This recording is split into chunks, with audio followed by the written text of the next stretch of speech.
It is no understatement to say that Antarctica is a land of secrets and great mystery. This is Antarctica, nearly 6 million square miles of ice-covered wasteland. With reports of many world leaders curiously convening there in recent years, there's been a renewed rash of rumors running wild about supernatural occurrences, ancient alien civilizations, hollow earth, and even races of human hybrids. The only thing that's clear, though, is that much of what's actually going on in Antarctica has been and continues to be hidden. Will it ultimately remain that way?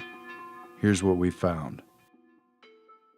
Though Antarctica was only officially discovered in modern times since the early 1800s, a curious and tantalizing fragment from a 1513 trade map created by the Ottoman Empire appears to show Antarctica connected to South America and supporting a warm, ice-free coastline with resources to sustain a lot more life. Though experts have, of course, debunked its imaginative suggestions and downplayed its significance ever since. Yet while most have general faith in the map-making of modern experts, it may be significant that the actual satellite images of what officials claim is a fully explored continent are actually composited together in a mosaic with a gaping hole in the middle around the South Pole. This is supposedly the truest picture of Antarctica that we're given, courtesy of the NASA Landsat program, which admittedly continually replaces and edits the composite, including when whiteout strikes. So the question that remains is, are we seeing what's really there? These satellite images are often stunning and give us a photorealistic picture of our planet, but like a video game with convincing graphics, satellite images are still only a representation of what's really there. They have flaws, and like all maps, the images simply aren't the actual territory. That may seem like a nitpicky point, but it's an important distinction to make, especially when we see large portions of what look like painted over or blurred out areas of the continent where bases are supposed to be located.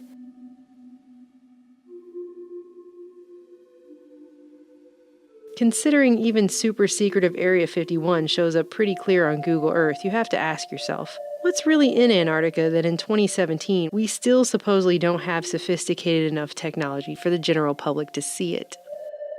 Investigations that West Antarctica and East Antarctica are actually two continents separated by an under-ice channel have largely been upheld. The Transantarctic Mountains and the chain of mountains up the Palmer Peninsula connect with the Andes Range, nearly touching South America where they were once connected by a land bridge. The questions began as soon as Antarctica was quote-unquote found. Have they, or will they, unearth something significant from humanity's past? Despite being told the entire continent is basically an icy, barren wasteland where hardly anything could survive or thrive, with no native human population other than visiting scientists. Freezing wastes without people, without life, without vegetation. Nature's most formidable challenge to man.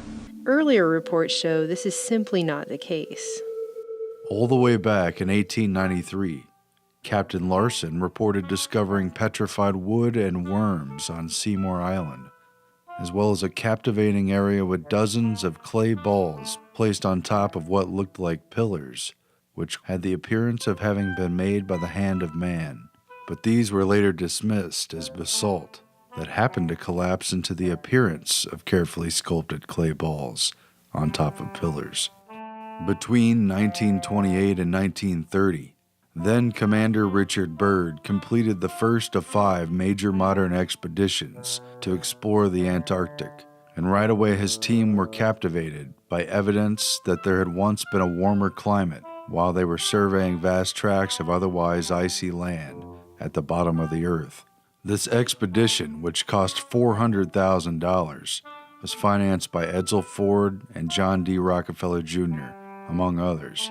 A 1930 article on Byrd's first mission noted, quote, "They expect in time to solve what is perhaps the world's greatest mystery, the existence of extensive vegetation of the vast uplands near the South Pole thousands of years ago, noting sufficient geological evidence to prove that at one time Antarctica was once warm enough to support at least a rich vegetable life." In 1947, the U.S. Navy claimed they found a place they named the Bunger Oasis, though it may have been explored earlier. The Soviets established a research station there during their expedition in 1956 at the now defunct Polish A.B. Dabrowski Polar Station, in a fascinating 200 square mile iceless area. At the same time, it was noted that the Russians moved so much equipment and supplies into the oasis that Australian and New Zealand diplomats were convinced they may be setting up permanent air and submarine bases there. No wonder that one of the most compelling anomalies spotted on satellite images of Antarctica is only 35 miles from the Soviet base, in what appears to many to be a domed metal lid over some sort of underground entrance. In the meantime, no one has even confirmed or fully debunked the suspicions of conspiracy theorists on what this image even shows.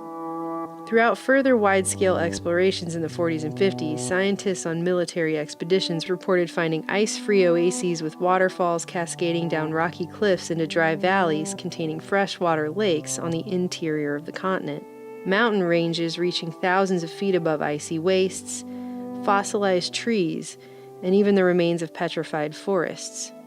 In 1957, the U.S. military acknowledged finding at least 2 other oasis locations in Antarctica only a few hundred miles from the South Pole, both free of ice and large enough to house entire air bases. But the military wouldn't disclose the locations to prevent other nations from potentially establishing bases there.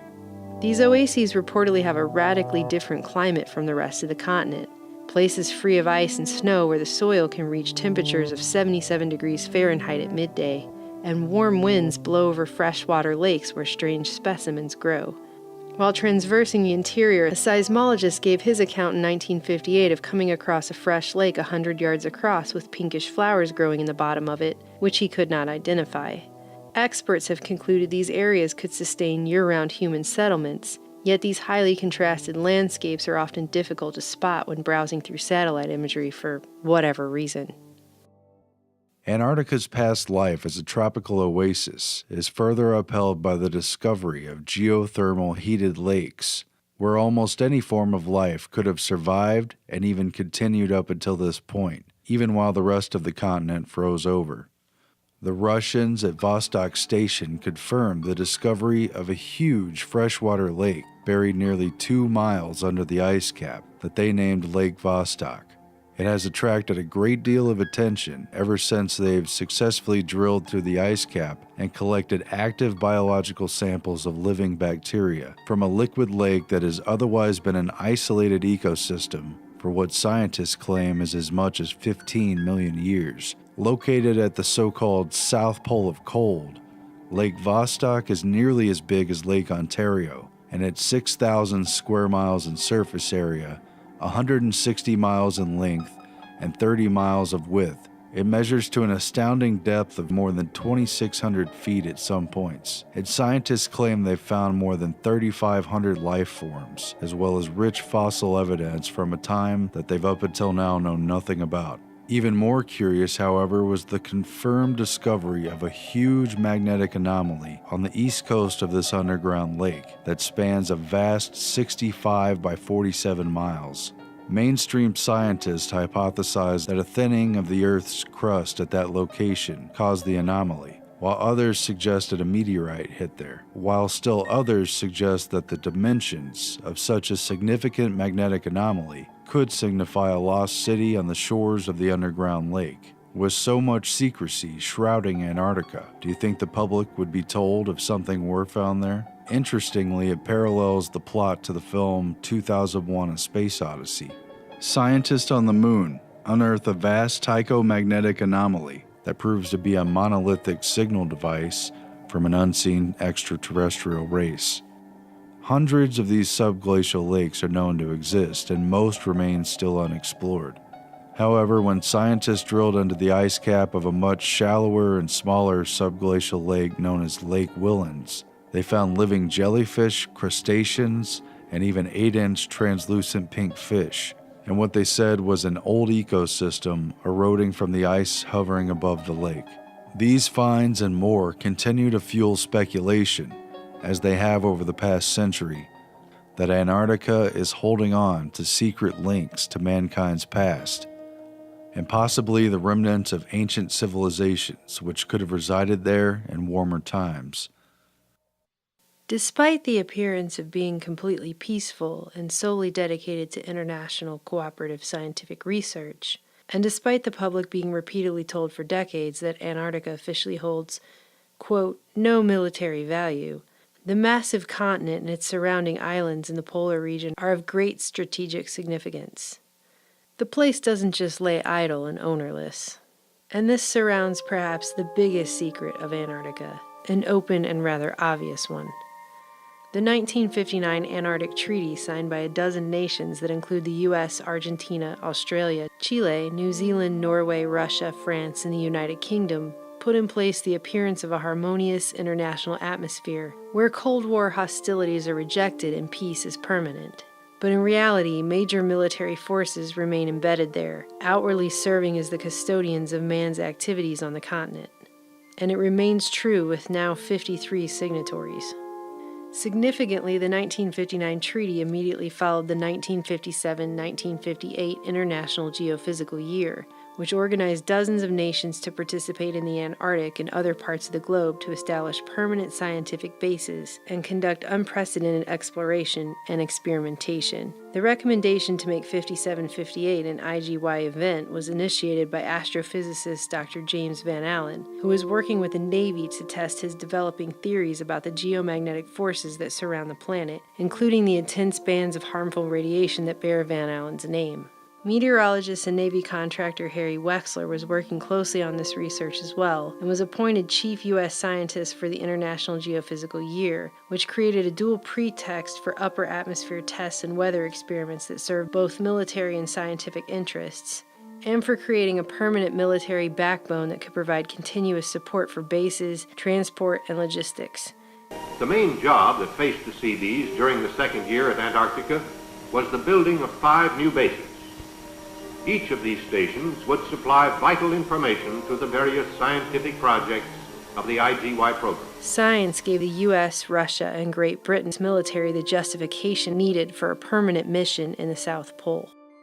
Operation Deep Freeze was commenced by the U.S. in 1955, 2 years before the International Geophysical Year, sending thousands of naval and Air Force troops, as well as militarized construction units from the Navy Seabees, to carve out permanent bases to support the scientific effort. In less than 1 month, pilots of EX-6 mapped and photographed over 1 million square miles of territory. Operation Deep Freeze created a never-ending permanent mission for the military amid a climate of international cooperation. The opportunity for cover and secrecy was astounding. In proposing the bases, members of the U.S. National Security Council forced an improbable merger between their national military goals and the International Geophysical Year program, silencing early opposition from the scientific community via the recognition that a military-backed mission, channeled through the National Science Foundation, would bring nearly unlimited funds for the projects they had championed, albeit at the cost of quietly acknowledging that parallel military activities were taking place largely in secret. The activities of Operation Deep Freeze 1, the Glacier, with Admiral Dufek aboard, made a notable cruise around the Antarctic continent. The purpose of this voyage was to locate suitable sites for more IGY stations to be established in later operations. The Glacier's cruise around the continent brought Deep Freeze 1 to a successful conclusion. Under the treaty, territorial claims are not addressed, though new claims are prohibited. With the status quo on ice, the U.S., British, and Russian installations remain like Antarctica's other secrets, frozen from political interference. But this form of peace can be deceiving and belie anything lurking just beneath the surface. With the treaty not taking effect until 1961, Operation Deep Freeze was a huge preemptive military mobilization effort to establish a permanent foothold on the continent. The only real question is, how far did they get? There have been many rumors about underground bases on Antarctica, but by their very virtue they are difficult to confirm, and as a result, legends, rumors, and imaginations run wild. And yet, there is solid evidence to support the idea that a significant military-industrial complex is indeed embedded underneath Antarctica's icy facade. Most of the early expeditions to Antarctica in the later 1800s and early 1900s were largely concerned with establishing claims and merely surviving the harsh environment. With improved technology, flight became viable, as did ice-breaking ships and specialized vehicles for ice-capped terrain. In the 1920s, U.S. Navy Admiral Richard E. Byrd achieved fame as the first person to fly over both the North and South Poles, though not without controversy. Byrd's first of 5 expeditions to Antarctica from 1928 to 1929 was privately sponsored by backers including the Rockefellers and Fords, seeking uranium, coal, and shale deposits, gold, copper, and other exploitable minerals, as well as locations to establish base camps. Byrd established Little America, among other camps, which was later plunged into the sea by the shifting ice. Byrd's second 1934 to 1935 expedition focused more on weather. Publicly, the expedition was mostly known for Byrd's dramatic wintering in alone at a meteorological station where he nearly died of carbon monoxide poisoning from a poorly vented stove, yet he lived to publish a best-selling account of it. Behind the drama, it was a major effort to study the relationship between seismic activity, geomagnetic forces, atmosphere, and weather. James Van Allen, who discovered the Van Allen radiation belts that bear his name, took part in Byrd's second expedition as assistant to the chief scientist, and later became a driving force in Antarctic weather experimentation, while Byrd helped the U.S. secure its claims there. Hitler's right-hand man, Hermann Goering, personally signed off on Germany's third expedition to Antarctica, and its first since before World War I. This became the infamous Neuschwabenland Nazi expedition, launched in 1938 and completed officially in 1939, just before initiating war with Poland. It was to be a secret reconnaissance expedition, with only 33 members plus the ship's crew. Following a German whaling expedition in 1937-38, it aimed ostensibly at increasing the production of fat for the coming war effort. However, the real mission was clearly to establish permanent bases for Nazi raids and other naval activities. The Nazis staked out claims and dropped flags from planes over a large 231,000 square kilometer area, taking some 16,000 aerial color photos, along with prospector data to support legal claims based on the right of exploration, utterly disregarding previous claims by Norway over Queen Maud Land. Finding out about the secret mission through their German diplomat, Norway quickly attempted to annex the territory by decree 3 days before the Nazi expedition even reached Antarctica. But it didn't deter Germany, who issued a decree in August 1939 after the mission, establishing a German Antarctic sector, officially called Neuschwabenland. Less than a year later, in 1940, Germany had invaded and occupied both Norway and Queen Maud Land. Even mainstream historians admit officially that there is evidence of at least minor Nazi coastal bases in Antarctica, ones that were large enough to dock German battleships during the war. But there's no clear record of activities beyond that. Unofficially, rumors allege that several Nazi U-boats that disappeared from the records had carried top officials including Hitler to the South Pole after the war, and that a more extensive and permanent base existed. If this holds any truth, one possible location for a substantial fortress would have been the 200-square-mile ice-free Schirmacher Oasis, which the Nazis had first identified from the air, and which supported numerous international stations after the war. Either way, after their 1938-39 Neuschwabenland expedition commenced, Admiral Byrd was sent to Antarctica from 39 to 40, on a U.S. government-sponsored mission to establish permanent bases, further exploration, and most assuredly to spy on Nazi efforts there. In turn, news of Nazi bases drove support for building more American bases there. Though modern scholars have tried to downplay the existence of Nazi bases, news reports of the time captured the concern, as this article highlights that, quote, the capture of a secret Nazi hideout proves valuable naval bases can be built in ice fields. It also stated, quote, there, hidden away in some undisclosed quarter of the Antarctic quadrant, a British naval patrol recently found a Nazi naval base. True, it was only of small dimensions, yet it was sufficiently enough equipped to have repaired even the Graf Spee, referring to the notorious Nazi commercial raider that was attacking British commerce ships. A 1942 article asked U.S. naval bases in the Antarctic and began discussing, quote, the possibility of using the Antarctic continent as one of the jumping-off places for the great naval offensive that would wipe Japan's rising sun flag off the face of the southern seas. And it discussed how it would become a pivot from which we could guard and control both the South Atlantic and the South Pacific. Clearly, Antarctica had become an important military position, Admiral Byrd also made this point at the time of his 1940 expedition, saying, "As we all know, the Panama Canal may be under attack someday. It may even be destroyed by a hostile power. The Navy has to think of such a possible eventuality. That is why Antarctica looms in strategic value." The British formalized its efforts to surveil and counter Nazi presence in the Antarctic during World War II under Operation Tabarin, where they sought to establish major Antarctic bases. The name Tabarin references a famous charlatan and street performer from the 17th century who used trickery and guile to hawk snake oil cures and put on provocative acts. The mission sought to utilize any pretext to occupy key Antarctic islands and counter illegitimate Nazi claims in Queen Maud Land. The British saw it as a power play to stave off Axis domination of the southernmost routes, especially between South America's tip and the Upper Peninsula. Britain reported not only Nazi bases there, but vexing Japanese whaling expeditions as well, and a definitive move was needed to outmaneuver Nazi-friendly Argentina, who held the de facto claim to influence over the region.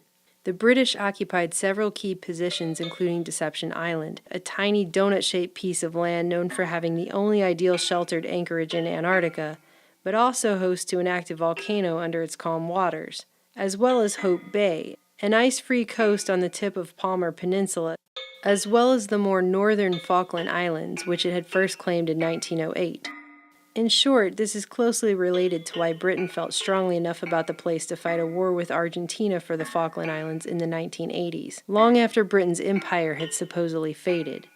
These strongholds and others were necessary to defend the important passage routes between the South Atlantic and Pacific Oceans, vital to the commercial and military affairs of both Britain and America, as well as to contend for supremacy in Antarctica. In World War II, the British fired upon the Germans' notorious Graf Spee pocket battleship in 1939 during the Battle of River Plate. A previous report indicated that British believed the Graf Spee was docking at a covert base in Antarctica and raided its commercial vessels. Though it wasn't heavily damaged, the Graf Spee was forced to scuttle to Uruguay and abandon crew after its critical fuel cleaning system was destroyed. Captain Langsdorff committed suicide, and dozens of people died. The quiet battle for control of the southern oceans had now cost blood. Under Tabarin, Britain tore down Argentinian flags and destroyed whaling stations that could supposedly be used by the Nazis and set up their own bases and stations to replace them. In the post-war era, Britain made fresh claims over the South Shetland Islands, the South Georgia Islands, and the Falkland Islands, even after the 1959 treaty. More secretly, the British built a significant base, known as Modheim Base, on the mainland of eastern Antarctica and in the general vicinity of the Nazis' new Schwabenland base in Queen Maud Land. An advanced base was also built in the ice-free portions of the mountains near the pyramid Nunatak, but it remains little known and obscure even on modern satellite images, utilizing underground tunnels to connect tiny research huts and a sophisticated system to protect the base from snow and ice damage over time. In fact, it is very hard to find any mentions or any information at all about the Modheim bases in newspapers after the mid-1950s. It was with the assertion of British power on the southern continent that U.S. Admiral Richard E. Byrd launched Operation High Jump, and with the wartime conclusion of Operation Tabarin, British interest in the Antarctic essentially rolled over into Allied interest with the U.S., almost seamlessly continuing during the U.S.-led military invasion to conquer Antarctica. It was completely unprecedented. Admiral Richard Byrd and Rear Admiral Richard Cruzen led some 4,700 men and brought 13 Navy vessels, an icebreaker ship, an aircraft carrier, battleships, a state-of-the-art submarine, and a fleet of planes and helicopters developed for the extreme cold to surround the continent and establish new bases. This largest ever polar deployment served as an exercise for cold weather warfare to oppose communist aggression and came with the talking points of protecting against an enemy operating from the poles and able to mobilize very quickly. Thus, the U.S. intended to establish a permanent presence there. At the mission's conclusion, Byrd told reporters embedded with him, quote, "The almost terrifying rate of speed at which our world is shrinking is the great object lesson. We can no longer believe that distance guarantees us safety, that oceans and poles will be our ever-protecting no man's land. If he could succeed in taking 4,000 young Americans into the cold and unknown Antarctic, that others could do the same as well." But Admiral Byrd was forced to retreat from the mission after only a few months. Newspaper accounts blamed the ice and the freezing up of the waterways. the same excuse mentioned ahead of time in papers before the expedition departed. Some have claimed that Byrd met a superior force that even possessed UFO aircraft that drove Byrd out of Antarctica. But this account is largely substantiated by a quote which attributed Admiral Byrd as saying, in case of a new war, the continental U.S. would be attacked by flying objects, which could fly pole to pole at incredible speeds. However, retrieval of the article this quote was said to appear in, dated March 5, 1947, and written by Lee Van Atta, an International News Service correspondent who accompanied the expedition, carried a different account with a few similarities from which grains of truth were plucked. It read, quote, Rear Admiral Richard E. Byrd warned that the U.S. must guard against any future invasion by hostile aircraft from across the polar regions of the Earth, which bears a resemblance yet a different meaning from the phrase flying objects which could fly pole to pole. The Admiral declared it is no scare phrase but a bitter reality to state that conflict, should it ever come again, will lash out at our nation over one or both poles. Byrd's warning was couched in the post-war narrative of a Soviet threat, which Byrd used after the war to justify cold weather Cold War training near both poles, which Byrd initially oversaw. Lesser known is the fact that the U.S. followed up the very next year in 1947-48 with Operation Windmill, which continued survey operations and even more significantly furthered the study of electromagnetic effects on weather at the South Pole, though the mission was also aborted early. The U.S. hesitated and backed off from a planned Operation High Jump 2 due to international pressure and suspicion about the militarization of the South Pole. Instead, it opted for the peaceful approach of Operation Deep Freeze that began a few years later in 1955, just ahead of the international treaty. It should be noted, just after World War II, the first nuclear war, that it was mentioned multiple times in the papers that not only was Antarctica a probable source of coal. We've found enough of coal within 180 miles of the South Pole in a great ridge of mountains. It's not covered with snow, enough to supply the whole world for quite a while. But also of vast stores of uranium, which multiple countries, including Britain, were down there in search of. Where that coal is gets 100 below zero in the winter. Well, It was once tropical. So we think there's oil there, and there's evidence, probably uranium there. The year after World War II ended, at the same time papers were quietly announcing in tiny articles buried in their back pages that Antarctica might be hiding large stores of uranium under its ice, a law and diplomacy professor at Tufts College was warning that the new free areas of the world, like Antarctica would become under the 1959 treaty only a dozen years later, should be placed under the control of the United Nations, quote, thereby establishing the first tiny toehold of world government in practice. Professor Leo Gross went on to say that the suspected presence of uranium in Antarctica necessitates the UN to act right away to, quote, start a pool of world government into which the nations could one day jump themselves, as many believe they will have to do before lasting world order can be established. is it any secret? Is there uranium there? That would be the only thing that would be practical to actually go after, I suppose. Everything else would be economically unfeasible, wouldn't it? Well, as we recklessly expend our resources, the time will come, and we'll have to go after that stuff down there. Well, you know, I avoided what you said about uranium. I'm not sure about that. I don't want to have the world fighting over the Antarctic. Admiral, is there a competition among other nations to try to get information about Antarctica and possibly to secure some of these resources? Well, yes. There are now 7 nations very much interested. During the construction of these major installations, tunnels were dug between buildings, tunnels were dug for supplies and utility units, and for specialized equipment. Underground entrances and bases were expanded and reinforced to protect against the harsh weather. Were there secret underground military facilities constructed during or after this time? Were there any banned weapons tests or military activities and installations that went fully operational before the Antarctic Treaty set in? The answers are mostly silent, like the vast icy wastelands that have intrigued so many searchers. Below the surface of a giant ice cap, A city is buried. Some very interesting disclosures were declassified about U.S. military installations in Greenland, which took place in the 1960s with the cooperation of Denmark and NATO. This is the story of Camp Century, the city under ice. While feeding European allies and the American people a highly publicized cover story about the triumphs over nature and building an underground city for research under the ice at Greenland's Camp Century, the basic concept was simple. A system of 23 trenches would be dug into the ice cap and then covered with steel arches and snow. Branching off the main communication trench would be a series of lateral trenches housing complete research, laboratory and test facilities, modern living quarters and recreation areas, and a complex of support facilities. The Pentagon kept its real activities a secret.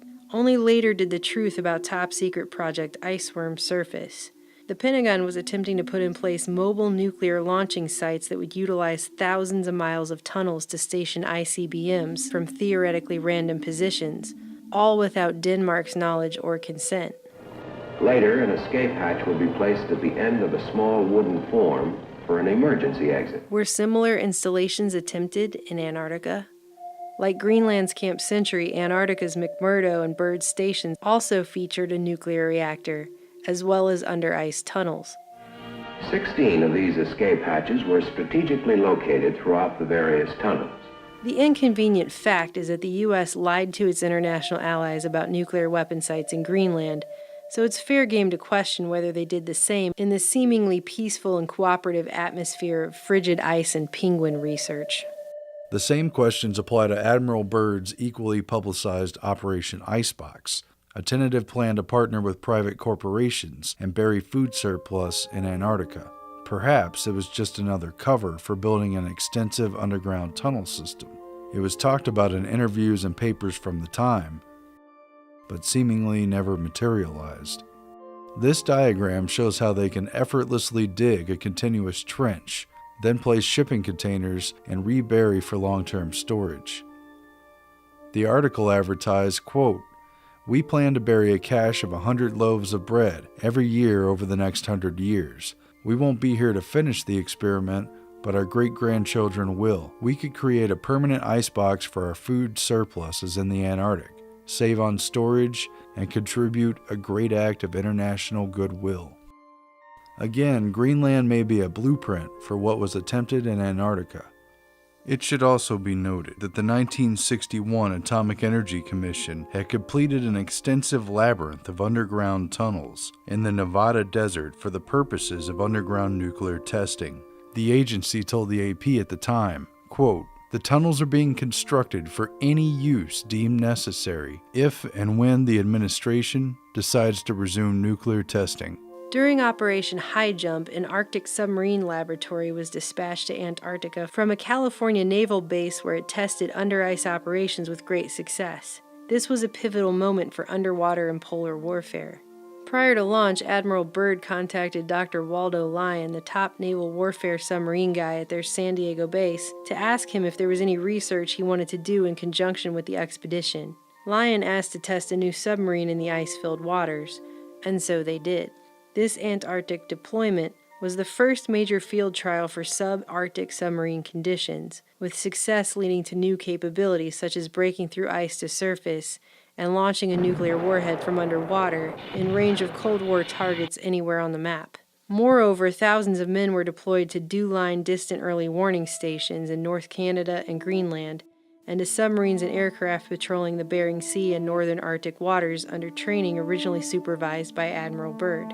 No further military tests were ever admitted in Antarctica, despite a massive militarization on the ice.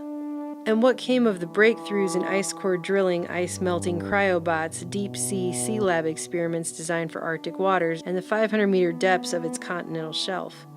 All of this must have made Antarctica's frozen abyss more accessible. Yet has anything significant been found? Have any bases been constructed there using tunnel boring systems, utilizing natural caves or geothermal hotspots? It's a big continent, so it's a very intriguing and perhaps plausible maybe. Again, Greenland may be a blueprint for what was attempted in Antarctica. Another little known and underexplained role in Antarctica is that of NASA engineers, who sent units to train for conditions that might be found in space. Numerous press reports in the 50s and 60s made the point of comparing Antarctica's conditions to that of the Moon and Mars, cold, unforgiving, and remote. High-ranking officials, including Wernher von Braun, conducted special training missions there, including one to prepare for tunneled underground bases on the Moon, like the ones in Antarctica. Other NASA reports have remarked on the similar mountainous terrain. But did these training missions for space travel also double as an opportunity to upgrade and expand military bases under peaceful pretext in the region? Did NASA take advantage of the reclusive area as a secret launching base? How many rockets were being test-fired here? And what was the real purpose? And in early fall 1963, there were claims made that a nuclear bomb was detonated on the Antarctic continent. But as it did not register fallout, it was believed to have been set off either in the upper atmosphere where previous tests had been conducted or underneath the ice sheet. But the news was smothered. Despite the fact that this August 1963 blast, or test, was detected 2 days before the U.S. and Russia signed the Nuclear Test Ban Treaty, the White House ordered the detection of the explosion to be kept quiet until after the Senate voted on ratifying the grand sweeping treaty. The DoD originally denied that any explosion took place, and even tried to pass it off as a natural phenomenon before later conceding that it had in fact happened. The U.S. quietly pointed fingers at the Soviet Union, and months before his assassination, JFK decided to call for inspections of Russian bases in Antarctica under the terms of the 1959 treaty. Though the U.S. military initially denied reports of a nuclear weapon being detected, the Navy quietly admitted that this was the case, immediately the day after Kennedy's assassination. We found it mentioned on page 12A, following page after page of detailed and emotional JFK assassination coverage. After that, the issue seemed to disappear from public view. Did the Russians, the United States, or a joint scientific venture between multiple countries set off a nuke in the upper atmosphere of the poles in order to create an artificial EMP or aurora effect? If they did, it may have been allowed under the Antarctic Treaty, if and only if it was purely for science, and all member states agreed. If so, whatever they found or tested has been kept entirely under wraps. The absolute biggest secret of all in Antarctica is the electromagnetic energy that surrounds and saturates life on planet Earth. How, precisely, does the magnetic energy from the poles create and modify weather? Why are the poles frozen? Why a huge landmass at one pole and an open ring of ocean at the other? Could the poles shift suddenly, rapidly changing climate and destroying existing life? Could science engineer the artificial melting of the poles in order to extrapolate the riches and resources buried underneath? Scientists, Antarctic explorers, and military figures alike have discussed how weather is made and controlled at the South Pole, along with the accumulation of 90% of the world's ice and 60% of its freshwater reserves, which also controls oxygen content in the atmosphere. And Byrd, among others, has hinted at controlling the weather, something the Navy has always had a deep interest in. They established Camp Sky High, the first upper atmosphere VLF summer station on Antarctica at the base of the Antarctic Peninsula. It carried miles of wires spread out over the ice and sought to stimulate artificial auroral effects that would reciprocate with its conjugate radio site in Quebec, Canada. Resembling a gigantic peeled orange, this Rowan dome was assembled from prefabricated curved sections. Inside, it contained special equipment used for recording weather conditions. Another building, unusual in its dimensions, was the Aurora Airglow Tower.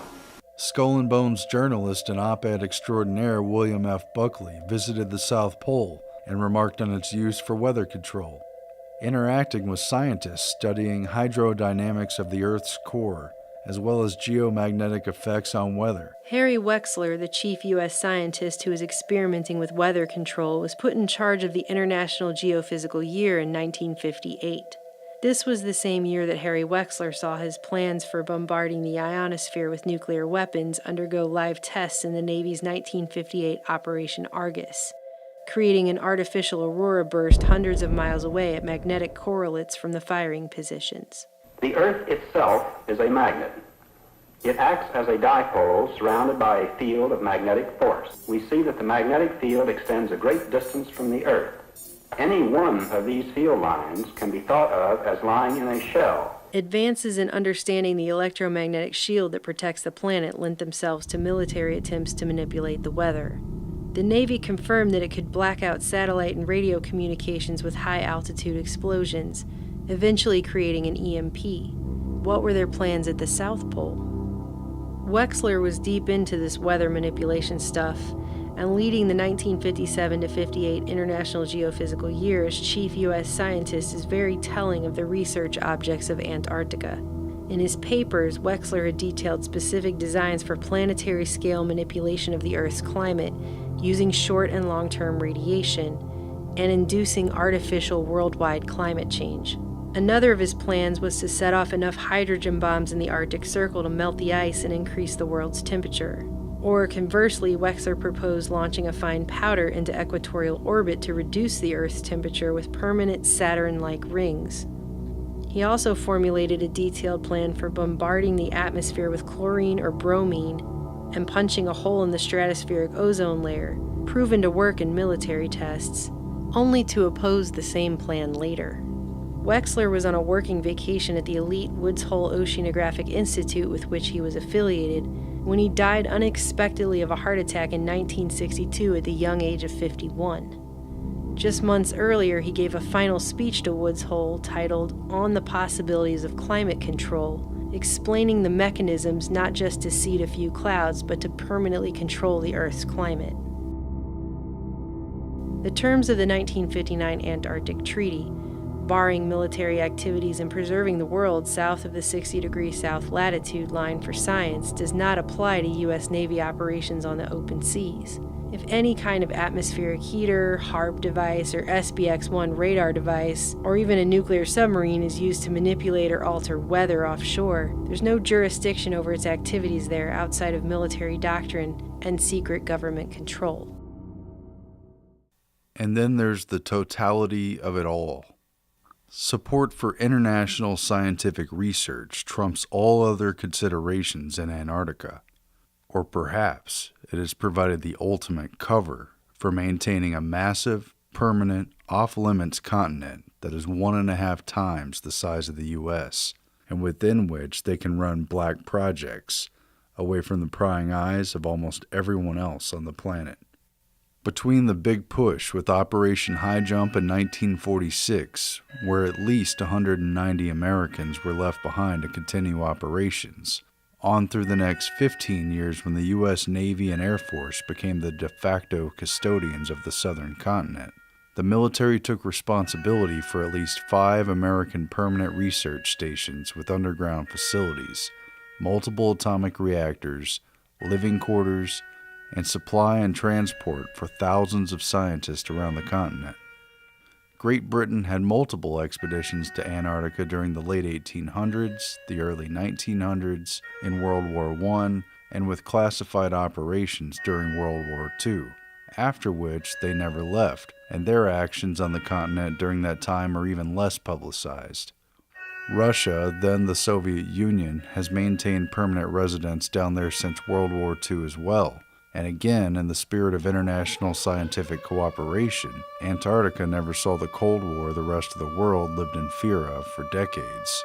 We're told the whole place is one big global community, where scientists from every nation get together and sing Kumbaya and do science while war is a non-existent concept. We were promised enough coal to power the world for decades, enough food to feed the whole world stored freshly down there for 100 years, shorter flight routes, and a new spot for tourism. While you can go there if you have enough money for the ridiculously expensive tickets to visit the very edges or to take a flight that never lands, or special permission from a treaty country granted for scientific purposes, the majority of humans on this planet will never get to go to Antarctica in their lifetimes. Why not? The real reason is not just to protect the penguins.